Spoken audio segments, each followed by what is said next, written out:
온 세상을 말씀의 능력으로 창조하신 창조주 아버지 하나님, 오늘 이 거룩한 안식일을 맞이하여 하나님 앞에 예배하기 위해 저희들을 불러주시니 은혜를 감사합니다. 하나님의 자녀된 이 귀한 특권을 다시 한번 확인시켜 주심을 인하여 감사합니다. 오늘 이 시간 저희들이 드리는 예배를 주님께서 받아주시고 약속된 하늘의 축복으로 저희의 빈 마음을 채워 주시옵소서. 예수님 거룩하신 이름으로 감사하며 기도드리옵나이다. 아멘. 교동문 760장 경배와 찬양. 온 땅이여 여호와께 즐거운 찬송을 부를지어다. 기쁨으로 여호와를 섬기며 노래하면서 그의 앞에 나아갈지어다. 여호와가 우리 하나님이신 줄 너희는 알지어다. 그는 우리를 지으시니요 우리는 그의 것이니 그의 백성이요 그의 기르시는 양이로다. 감사함으로 그의 문에 들어가며 찬송함으로 그의 궁정에 들어가서 그에게 감사하며 그의 이름을 송축할지어다. 여호와는 선하시니 그의 인자하심이 영원하고 그의 성실하심이 대대에 이르리로다.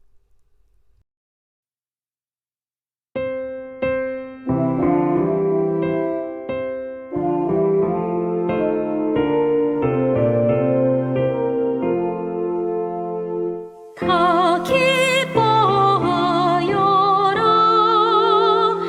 맘 청결한 자여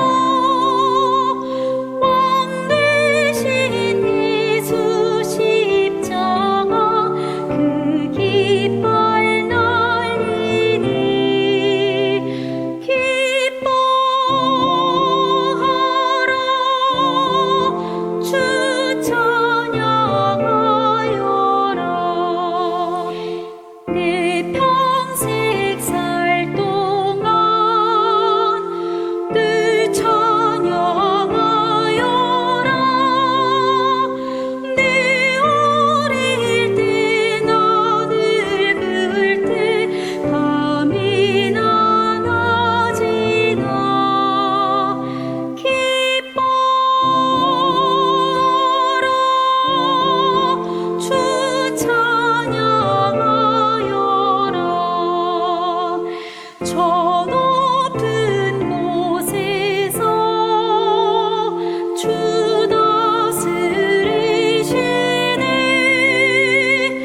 잴 수도 없고 셀 수도 없는 귀하신 이름, 놀라우신 이름, 참되신 이름, 우리 주 예수.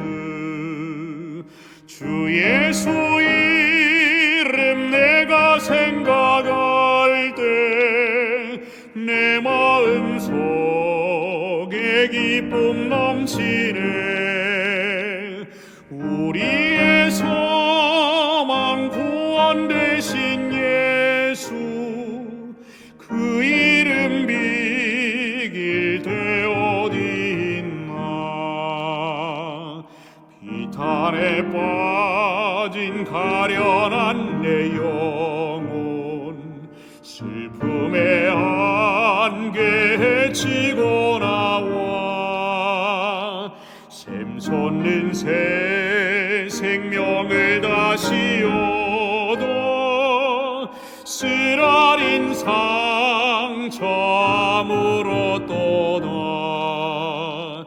주 예수 이름 내가 생각할 때 내 마음 속에 기쁨 넘치네.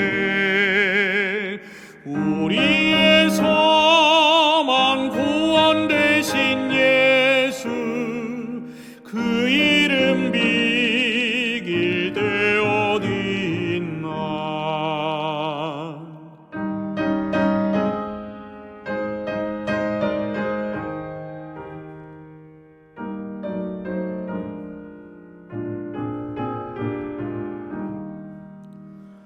이 세상 모든 것이 없어져도 그 이름 오늘 더욱 빛나리. 내일도 영원토록 증거되며 찬란한 빛을 더욱 발하리. 주 예수 이름 내가 생각할 때 내 마음 속에 기쁨 넘치네. 우리의 소망 구원 되신 예수, 그 이름 비길 데 어디 있나.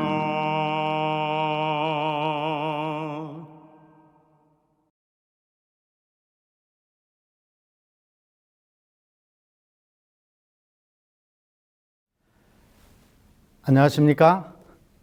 오늘 거룩한 안식일을 맞이하여 교회에 오신 모든 성도님들과 또 여러 가지 형편과 사정으로 가정에서 휴대폰이나 또는 TV를 통해 예배에 참석하시는 교우님들 모두를 진심으로 환영하고 하나님의 다함없는 축복이 함께 하시기를 기도합니다.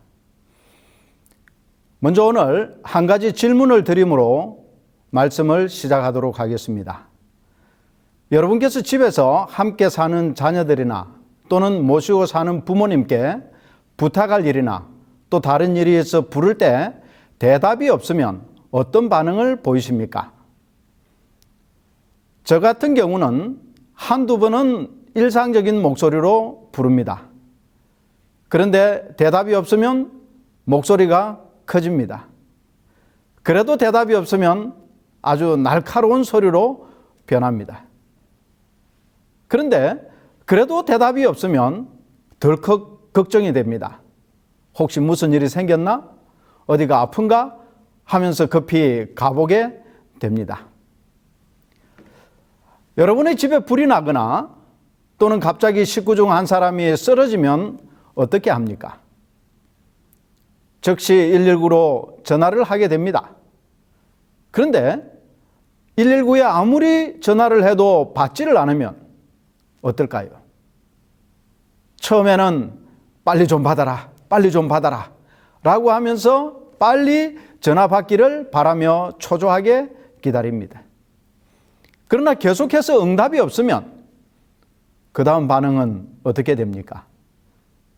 무슨 일 하느라 전화를 안 받는 거야? 이거 직무유기 아니야? 이 근무 태만 아니야? 라고 원망을 하게 됩니다. 그런데도 계속 응답이 없으면 급기야 무슨 나라가 이래?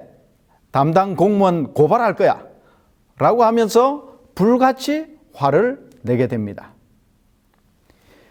그리스도인으로서 우리는 이와 비슷한 경험들을 신앙생활에서도 하게 됩니다. 우리 주변에 정말 하나님을 신실하게 믿고 믿음대로 살려고 노력하고 애쓰는 성도들이 왜 그렇게 가난하고 다른 사람이 겪지 않는 어려움을 곱절로 당하는지 이해가 되지 않아 하나님께 물어볼 때가 있습니다. 세상에서 악하고 약삭 빠르고 남에게 해를 끼치며 하나님 없이 자기 마음대로 사는 사람들이 왜 벌받지 않고 더 잘 먹고 더 잘 사는지 이해가 되지 않아 하나님께 따져보기 위해 하나님을 찾습니다. 그런데 이런 답답한 삶의 문제들에 대해 질문도 하고 좀 따져보고도 싶어 하나님을 부를 때 하나님은 대답하지 않으시는 경우가 대부분입니다. 그때에 느끼는 고통과 답답함은 왜 하나님께서 이런 모든 불의와 불공평에 대해 잠잠하시고 침묵하시는가? 왜 나의 부르짖음에 하나님께서는 응답하지 않으시는가? 라는 것들입니다. 간절한 마음으로 기도하는 우리의 기도에 응답해 주시지 않는 하나님의 침묵이 가장 고통스럽고 이해하기 어려운 일입니다. 왜냐하면 이러한 하나님의 침묵은 우리의 신앙의 근본을 흔들기 때문입니다. 하나님이 진짜 계신가? 내가 믿음이 없는가? 또는 내 신앙이 헛된 것인가? 등의 의문을 가지게 만듭니다. 아마 여러분들도 이런 경험들이 한두 번은 있었으리라 생각합니다. 그렇지 않습니까? 저는 하나님의 침묵에 대해 도무지 이해하지 못했던 경험이 있었습니다. 제가 어느 지방에서 목회하던 1992년도의 일입니다. 제가 담임하는 그 교회에 청년 회장으로 활동하는 아주 신실하고 믿음이 독실한 여청년이 있었습니다. 그 청년은 불교 집안의 가족들 중 혼자만 교회를 다니는 청년이었습니다. 그런데 하루는 그의 어머니가 암이 걸렸다는 소식을 전해왔습니다. 병원에서는 수술이 불가능하니 집에서 임종을 잘 준비하라는 사형 선고와도 같은 결과가 나왔습니다. 그 청년의 어머니는 아주 독실한 불교 신도였습니다. 어머님의 암 확정 소식을 듣고 그 청년과 함께 어머니를 방문했습니다. 그리고 이런저런 이야기를 나누다가 하동에 제가 아는 한 집사님께서 운영하는 조용한 수양원이 있는데 그곳에서 요양하면서 치료를 해보자고 했습니다. 그러자 그분께서는 제가 평생 부처님 믿고 살았는데 이제 와 죽을 때 되니 예수를 믿겠다고 하면 되겠느냐? 그렇게 하시면서 거절하셨습니다. 부처님 별 면목이 없다는 거였습니다. 그래서 저는 그분에게, 그 어머님에게 예수 믿으라는 게 아니라 치료를 해보자는 겁니다. 가서 보고 마음에 안 들거나 부담이 되면 바로 돌아오셔도 됩니다.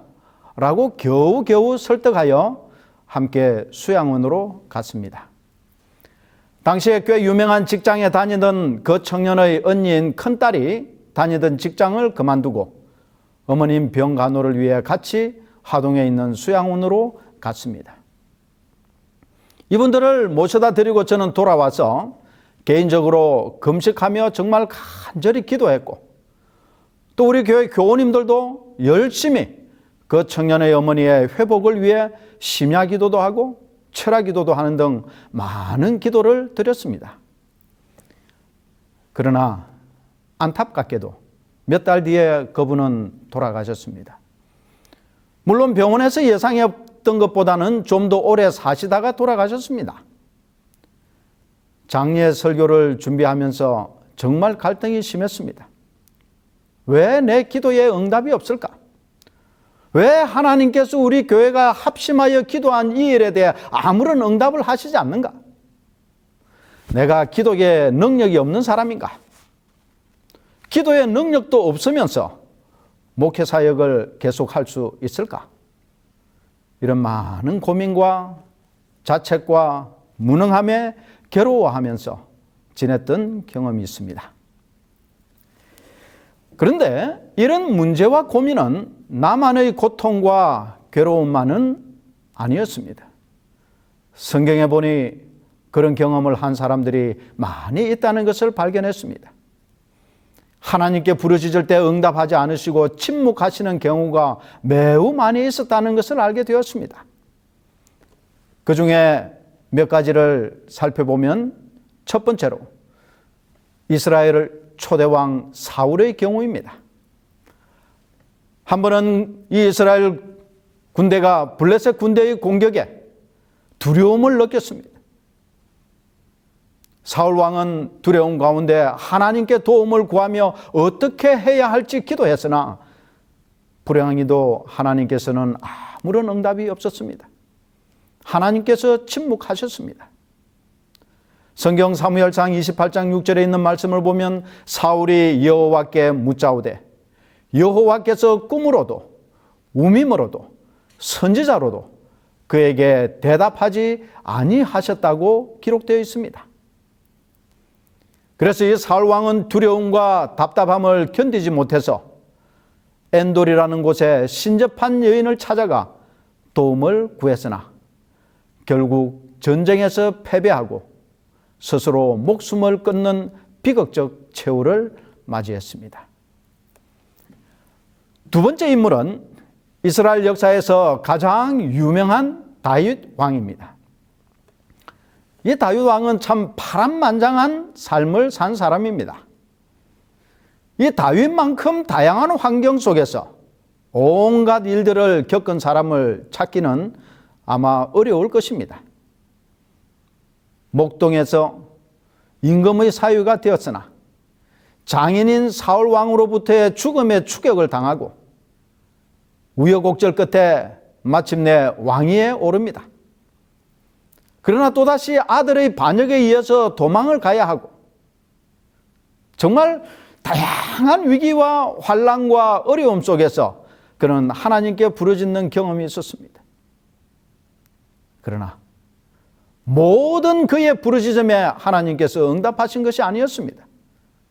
어떤 때는 아무 응답이 없었습니다. 그래서 너무도 답답하고 두렵고 긴박해서 여호와여 어찌하여 멀리 서시며 어찌하여 환난 때에 숨으시나이까 라고 원망에 가까운 절규를 쏟아내기도 했습니다. 또 다른 어려운 상황 속에서 내 하나님이여 내 하나님이여 어찌 나를 버리셨나이까 어찌 나를 멀리하여 돕지 아니하시오며 내 신음소리를 듣지 아니하시나이까 내 하나님이여 내가 낮에도 부르짖고 밤에도 잠잠하지 아니하오나 응답하지 아니하시나이다 라고 안타까움을 호소했습니다. 우리가 살펴볼 수 있는 세 번째 인물은 욥입니다. 인간적으로 보면 가장 억울하게 고난을 당한 사람이 바로 이 욥이 아닌가라고 생각합니다. 욥의 입장에서는 도무지 자신에게 이르러 온 온갖 재난과 고통과 괴로움과 상실은 아무리 생각해도 그 이유를 알 수 없었습니다. 그래서 그는 하나님께 호소하고 울부짖으면서 그 고난의 원인을 무엇인지 하나님께 묻습니다. 욥기 10장 2절에 있는 말씀을 보면 내가 하나님께 아뢰오리니 나를 정죄하지 마시옵고 무슨 까닭으로 나와 더불어 변론하시는지 내게 알게 하옵소서 라고 하나님께 묻습니다. 그러나 하나님께서는 욥기 37장까지 한마디도 대답하지 않으셨습니다. 완전히 침묵하셨습니다. 오죽했으면 이 욥은 자신이 태어나지 않았으면 차라리 좋을 뻔하였으며 또 스스로 죽기를 강구했겠습니까? 욥기 3장 11절에 있는 말씀을 보면 어찌하여 내가 태에서 죽어나오지 아니하였던가? 어찌하여 내 어머니가 해산할 때에 내가 숨지지 아니하였던가? 라고 한탄합니다. 그러면서 그는 계속해서 이러므로 내 마음이 뼈를 깎는 고통을 겪느니 차라리 숨이 막히는 것과 죽는 것을 택하리이다 라고 절규했습니다. 응답 없는 하나님의 침묵에 대해 답답함과 고통의 탄식이었습니다. 이제 오늘 본문의 말씀을 살펴보겠습니다. 오늘 본문의 말씀은 창세기 45장 5절에 있는 말씀입니다. 당신들이 나를 이곳에 팔았다고 해서 근심하지 마소서, 한탄하지 마소서. 하나님이 생명을 구원하시려고 나를 당신들보다 먼저 보내셨나이다. 누구의 이야기입니까? 우리가 잘 아는 요셉입니다. 어느 날 아버지의 심부름을 갔다가 형제들에 의해서 외국의 노예로 팔려갔습니다. 그때 그의 나이가 18세였습니다. 참 기가 막힐 일이 아니겠습니까? 그리고 그는 보디발이라고 하는 사람의 집에서 그럭저럭 신임을 얻고 살만 했는데 주인 여자의 모함에 의해서 억울하고 수치스러운 강간 미수범이 되어 감옥에 갇혔습니다. 수년간을 감옥에서 보내다가 감옥에 같이 수감된 술 맡은 관원장의 꿈을 해석해 준 것이 계기가 되어 애굽의 왕 바로 앞에 서게 되고 바로의 꿈을 해석해 줌으로 아주 극적으로 애굽의 국무총리 제2인자의 자리에 올랐습니다. 그때까지 무려 12년간의 세월이 흘렀습니다. 성경에는 나와 있지 않지만 이 12년의 세월 동안 이 요셉은 얼마나 억울했겠습니까?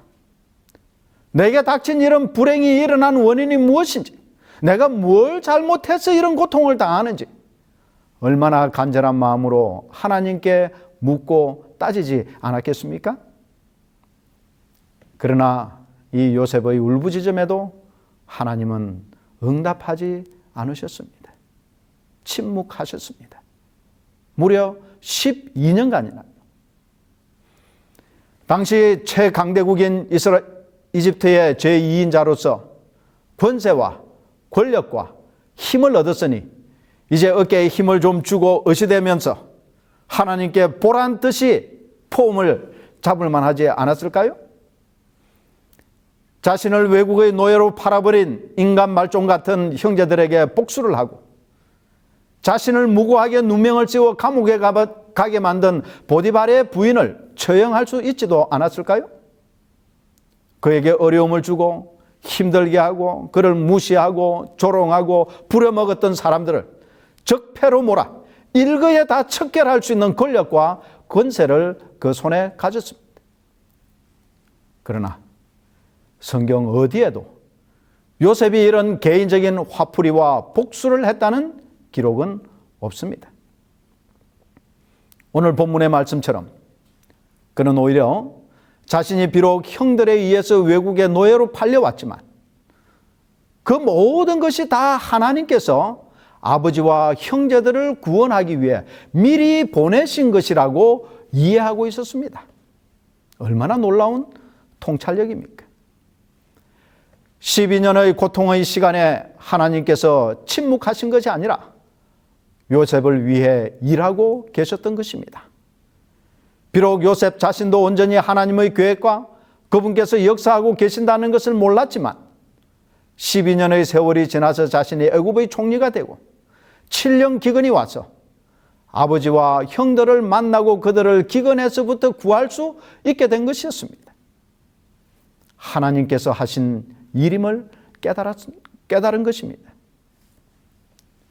하나님은 침묵 속에서도 하나님께서 하셔야 할 일을 하고 계셨다는 것을 비로소 요셉은 깨달은 것입니다. 그래서 그는 양식을 사러 온 형들에게 복수를 하는 것이 아니라 오히려 하나님의 살아계심과 역사하심과 섭리를 설명해 주었던 것입니다. 욥에게 그리고 다윗 왕과 사울 왕에게 하나님은 침묵하지 않으셨습니다. 마치 침묵하시고 외면하시고 모른 채 하시는 것 같은 상황이었지만 하나님께서는 여전히 그들을 위하여 일하시고 그들의 기도와 간구와 부르짖음과 절규를 들으셨습니다. 여러분, 이 사실을 믿습니까? 믿는 자에게 축복이 있습니다. 욥과 다윗 왕은 억울하고 원통하고 이유를 알 수 없는 고난과 고통과 어려움 속에서도 하나님을 신뢰했습니다. 그들의 부르짖음에, 그들의 질문에, 그들의 원망에 하나님께서 바로 대답하지 않으셨으나 하나님께서는 결코 침묵하거나 외면하지 아니하셨습니다. 그 사실을 그들은 믿었기 때문에 계속적인 부르짖음에 대해 하나님께서는 마침내 응답해 주셨던 것입니다. 피할 길을 주셨습니다. 그리고 해답을 주셨습니다. 그러나 불행하게도 침묵하시는 하나님을 믿지 못하고 기다리지 못하고 신뢰하지 못했던 사울 왕은 그가 처한 고난과 어려움과 문제 속에서 비참한 최후를 맞이했습니다. 하나님께서 침묵하시는 것 같지만 침묵 속에서도 활동하고 계심을 기억하게 되시기를 간절히 바랍니다. 우리의 형편을 알지 못하고 우리의 간구와 부르짖음과 절규를 듣지 못하고 외면하고 있지 않는가라고 하는 의심을 추호도 하지 마십시오. 일본의 유명한 기독교 작가인 엔도 슈사쿠라는 분이 1996년에 발표한 침묵이라는 소설이 있습니다. 이 소설은 작가 자신이 가지고 있는 어떤 신학적 질문에 대해 자신이 스스로 답하는 마음으로 쓴 소설이었습니다.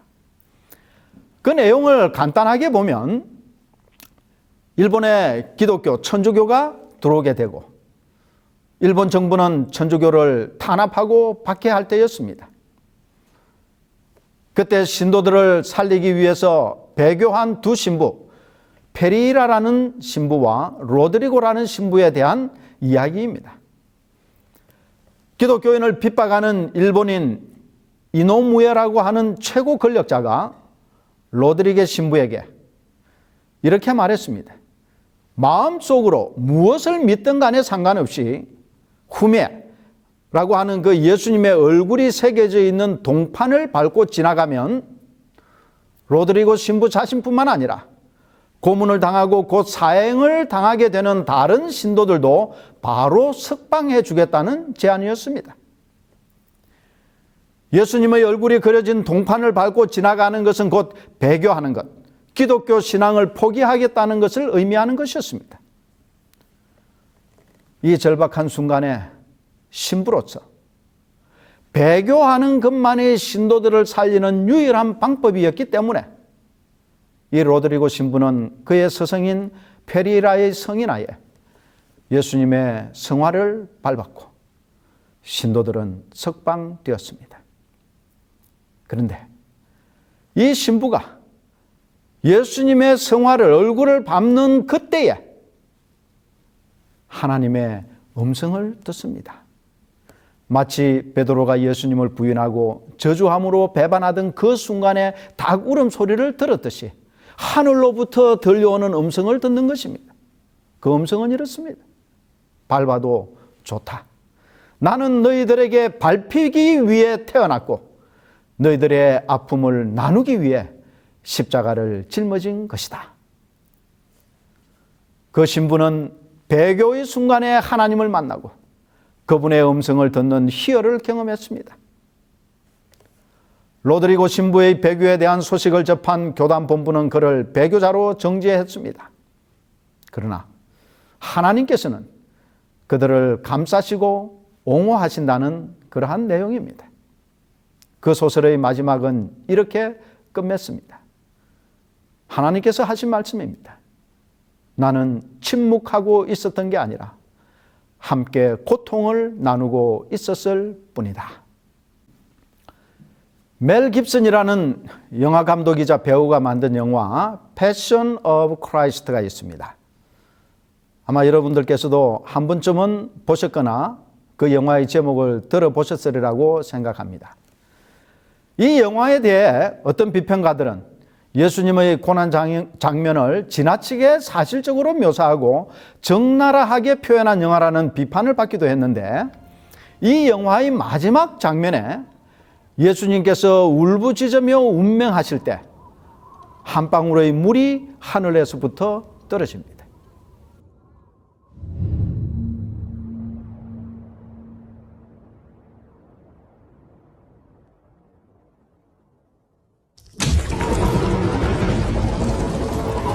이것은 하나님은 아들의 죽음에 대해 침묵하시는 것이 아니라 울고 계신다는 감독의 해석이었습니다.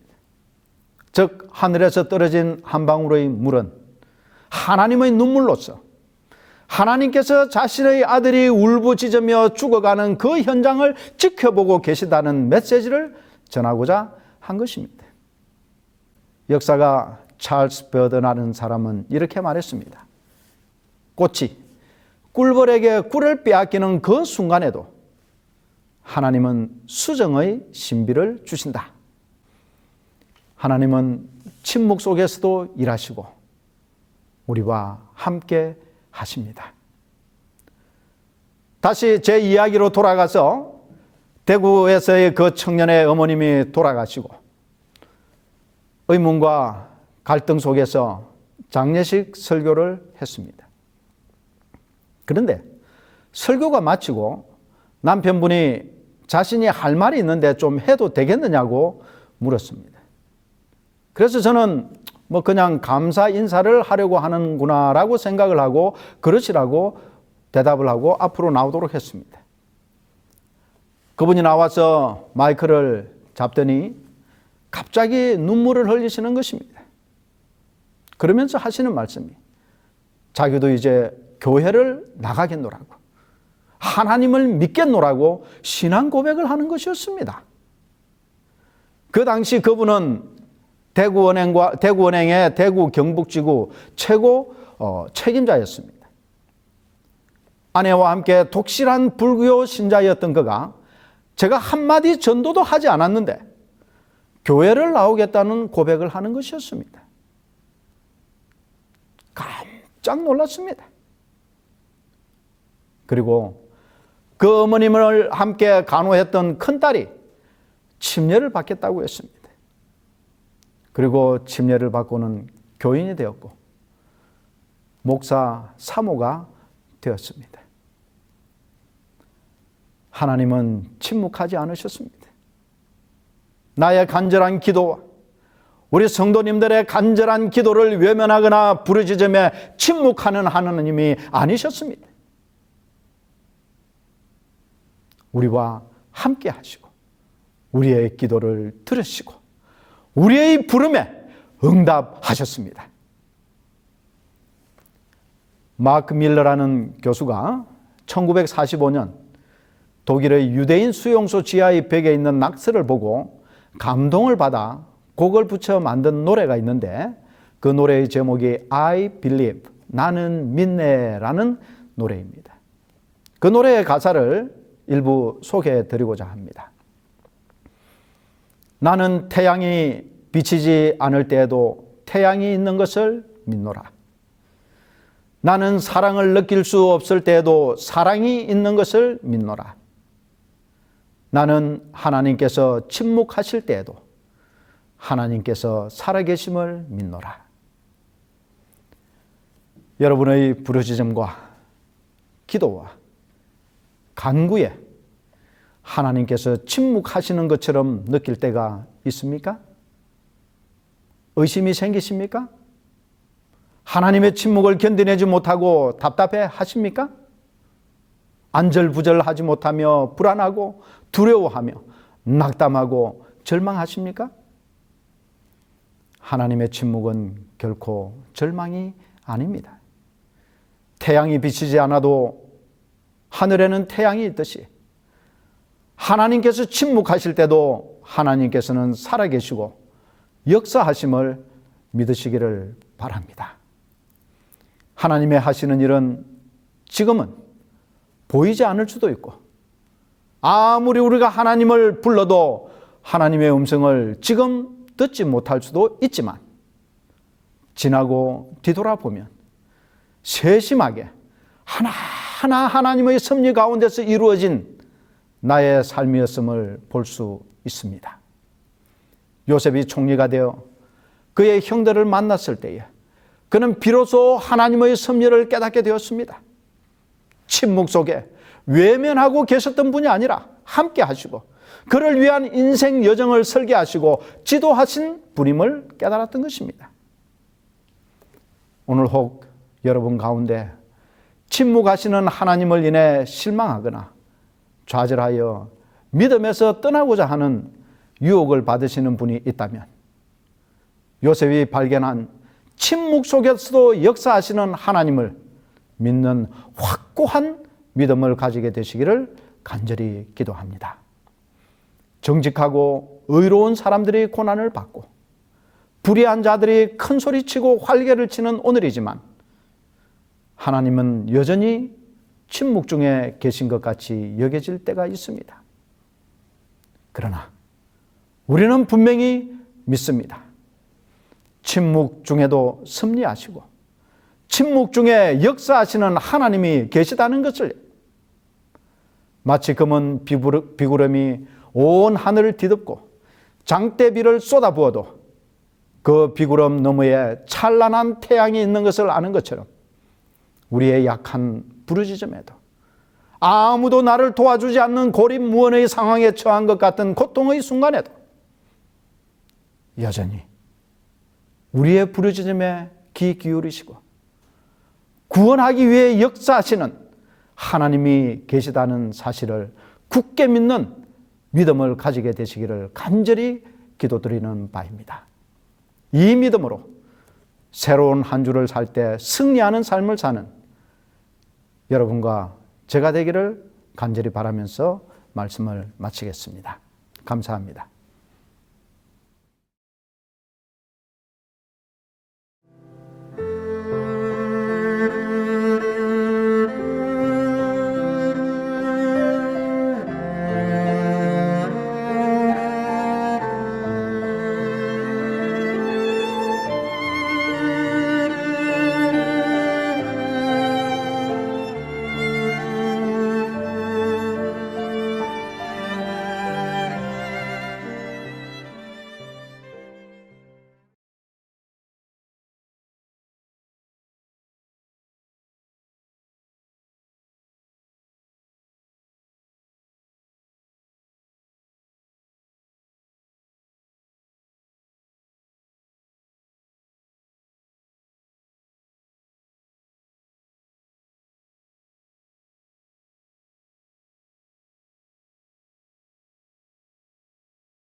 약속 위에 서리라.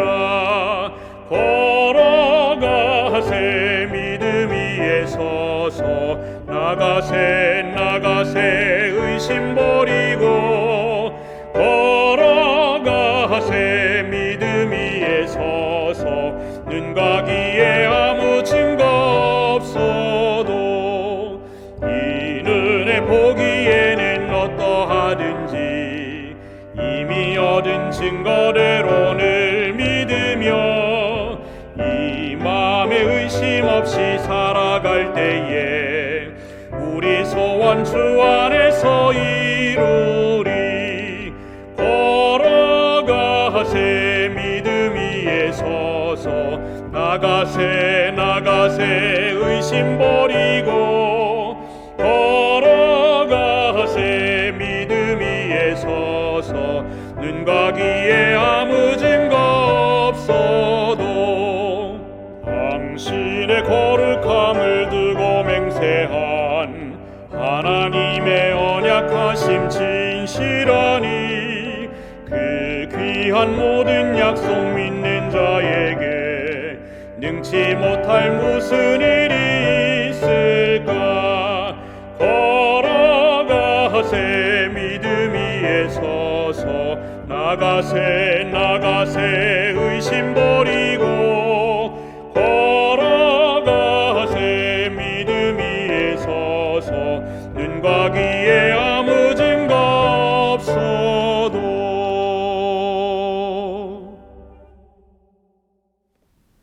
사랑의 아버지 하나님, 참으로 이 세상은 죄로 인하여 여러 가지 많은 불행과 재난과 고통과 슬픔이 있습니다. 때로는 우리가 이유를 알 수 없는 재난을 당하고 고통을 당하고 흑암 속에서 어디로 가야 할지 모를 때 주님을 부르지만 주님께서는 우리의 목소리를, 우리의 부르짖음을 듣지 않으시는 것처럼 여겨질 때가 있습니다. 아버지 하나님, 그러나 오늘 우리는 성경을 통하여 하나님께서는 침묵 속에서도 여전히 활동하고 계시고 우리의 연약한 기도와 우리의 간절한 간구를 듣고 그 문제를 해결하기 위해 역사하고 계신다는 사실을 인해서 감사합니다. 아버지 하나님, 하나님께서 침묵하실 때 기다릴 수 있는 믿음을 허락해 주시옵소서. 하나님께서 우리에게 하시는 음성을 듣지 못할 때 그 음성을 들을 수 있는 믿음의 귀를 열어 주시옵소서. 그리하여 오늘도 살아계시고 하나님의 백성들의 연약한 간구도 외면하지 않으시고 귀 기울이시는 하나님이 계시다는 사실을 믿고 담대하게 이 세상을 향해 살아갈 수 있게 도와 주시옵소서. 그런 믿음으로 이 한 주일을 살게 주여 축복해 주시옵소서. 예수님 거룩하신 이름으로 기도드리옵나이다. 아멘.